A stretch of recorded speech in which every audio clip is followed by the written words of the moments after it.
District breakdown time. We are talking 6A. That's Matt Diggs. He's our high school insider. He's got the knowledge. I fire him off questions and he takes off with me. So let's talk 6A, and let's furthermore talk about your top 25 that you put out a month ago, and you had Lewisville up at number 3. So I know you're high on Lewisville. Tell us why you're high on the Farmers.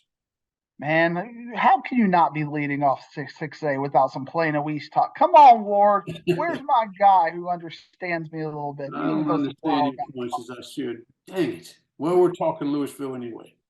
But I got a little bit of heat because I got to do the MC at the spring game, and we were having some banter, and the guy over there was like, "Who are some teams you need to watch out for in 6A?" And I was effusive in my praise of Lewisville at the Plano East spring game, and people were starting to text me like, "Diggs, it's Plano East spring game. We got to be talking about Plano East." I'm like, "We got to talk about Lewisville because if you are a 6A aficionado, you got to care about Lewisville. They are not only the top team in this district, they might have a good run to the state semifinals. This is a team that might be competitive against Duncanville. They returned 10 all-district players that made first team or second team last year. I am very high. I know some aren't, but I am very high on their quarterback, Ethan Terrell. He really reminds me of Kyler Murray when he runs. He either seems to be run out of bounds or he scores a touchdown. I mean, he is a special player in space, and he has that will to win. Obviously, Kyler Murray didn't lose any games at Allen. That's big names, but he's like Kyler Murray. So I'm just saying he's like him. So obviously he's a talented player. They returned like their whole offensive line. You look at the all-district list last year, and I'm looking at Xavier Davis, who was listed at 6'4", 410, Ward. 410. I'm feeling a little bit skinny when I'm looking at a talented players getting D1 offers at 410. Now, 24/7 Sports says he's down to 370 this year. So, putting on that muscle to get ready for his senior year.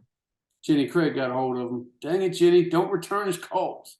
Although I think how about Michael Fasusi? I mean, Devin Love, Sean Hutton. So you've got this really good quarterback. You've got this really talented offensive line. So you're wondering, well, who's going to be behind that? How about Byron Ellison? Yeah. I mean, we're talking about a stud in that, and you think to yourself, well, what about depth? Could we maybe get the best player at Flower Mound to transfer over here and maybe do that? How about Addison Wells, Ward? I know that broke your heart. Broke my heart, man. Just picked him from a mile down the street. Doggone it. Oh, well. So we know we got this amazing offensive line. You got the quarterback. You got 2 running backs. Now you got to wonder, well, what do you got at wide receiver?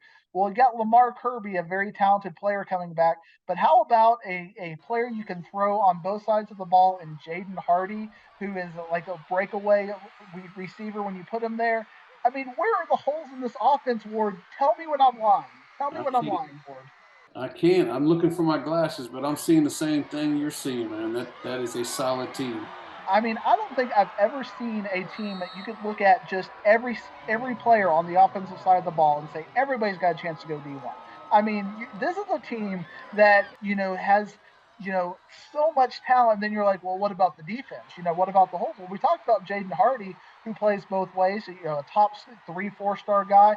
Tony Lewis Nukuba at cornerback. Ryan Sewell at linebacker. I mean, they got D1 talent over there as well, and they got players coming up. Lewisville is that team for me. I mean, I look at this team as just a completely stacked team. They've got the Coach Odell over there has just done a fantastic job with consistency. I'm in love with Lewisville, and I'm a Plano East guy. So, I mean, what can you say about Lewisville other than just crown them, give them the district championship, and let's see how far they can go? And it sounds all that talk, you could replace the Lewis with Duncan. It almost sounds like you're talking about Duncanville with all the talent they got there. Hey, look, somebody's got to finish second, third, and fourth. Where are we going from there? For me, I think the most talented team, even though they got a coaching change, we talked about that last week, and we even talked about it last year because we had 3 coaching changes fall into the district last year. We have some more coaching changes, but Marcus, they lost their quarterback, but they also lost their coach. I did that a couple of weeks ago where I couldn't get coaches and quarterbacks. I just put them all together. Everybody's a quarterback. You're a quarterback. You're a quarterback. I'm an Oprah kind of a guy. You get a car and you get a car. But Cole Welliver did transfer out. He's going going to be at Argyle Liberty Christian. But even though they had that quarterback transfer out, they've got a lot of good players that are in that, what I call that infrastructure. Not the sexy names, not the teams you're going to see on the when you're opening up the Dallas Morning News and looking at the stats, but these are the players who make those kids get the stats. Ben Perlmutter is coming back at running back. He was an incredible guy. A player I'm very high on, Brock Golis, is a name to watch. He's a linebacker, but he can play. He can play offensive side of the ball. He's a very talented kid who can go both ways. Defensive tackles in Jace Bardwell and Matthew Bryant are very solid. Will Upshaw as well. Jake Tanner. Marcus has always had those big kids, offensive side of the ball, defensive side of the ball. They've got that strength and conditioning program. Who's going to step into those skill positions and score the touchdowns? That's what we have to worry about. But who's going to back them up? They've got those kids in spades. So I got Marcus as my number 2 team. Well, before we get into the Plano ISD schools, talk to me about Hebron and Coppell. Coppell, obviously, that whole fan base doesn't like you. A lot of fan bases are like that, but Coppell specifically. Talk about those two. Do those two have a chance to get into the postseason, and where are their strengths at? I talked to a anonymous source. I can't reveal my sources as a journalist, kind of a thing. And I thought, looking at on paper, I thought Coppell might be closer to the pack, but my anonymous source tells me, Diggs, Coppell is closer to the top of the district than they are to the pack. So maybe, on paper, I got to do a little bit more research into Coppell. Maybe my blinded hate with my rivalry of Coppell. Now, to be clear, I like Coppell. Coppell has got a lot of good players, and I'm very high on Zach Cody and Weston Polk coming back. On the defensive side of the ball, they've got those kids who are going to be locked down safeties, and they're going to be fine on the defensive side of the ball. The questions are going to be who's going to be coming back on the offensive side of the ball. So I'm going to listen to my anonymous source who tells me Coppell is closer to Marcus than the pack. So I think Coppell is a solid number 3 in this district.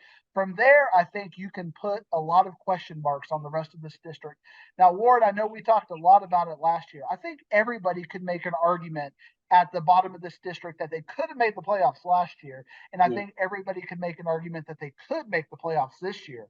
So you educate me, Ward. Who should we be talking about at the bottom of this district? Because my black and gold blinders are looking at Plano East. But who do you like that's what I was going to lead you to Plano East, but you asked me who I should look for at the bottom. Man, they're not going to like me at Plano West, but I think they might be battling it out with Flower Mound at the bottom there. I don't like talking about Flower Mound like that, so I'm going to say Plano West. But Plano East could be that 4th team. I mean, they may have the best. I mean, you talked about Ethan Terrell, but they may have the most sought-after quarterback. I mean, he's hot on the ranks there with Drew. Talk to me. Drew DeVilliers, my guy over there, just committed to Rice yesterday from the time of the taping of this show. So you can do your math and figure out when we're taping this show. And he's a 2-sport player, and he went to Rice so he could play baseball and football over there. And I love that. I think we should have more players doing that. Go to college, play 2 sports. Do that. It's kind of fun to do that. But Plano East has a lot of talent. It's just kind of, and now we're on year 2 of the system. So I think they're going to be right there. Hebron is going to be on year 2 of their system. They got Patrick Creighton Jr. Expected to be. I know you love that name as a Cowboys hater. He's expected to be at quarterback. Connor Dean is a player. If he can stay healthy, he is a special player at safety. Plano has a new coach as well. So first year can coach Cody White, former Denison coach and a Brentwood coach.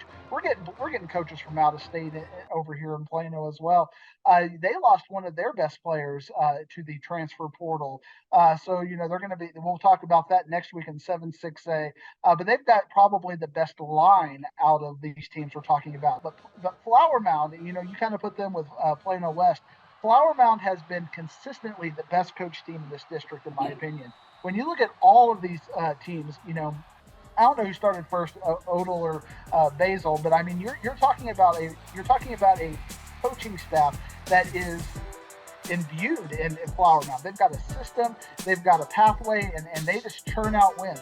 And they own Plano ISD. I don't even remember the last time that Flower Mound has lost to a Plano ISD school. And they may go 3-7, but those 3 wins are going to be against Plano, Plano East, and Plano West. It seems like. We'll talk to you next week, Diggsy. See you next week.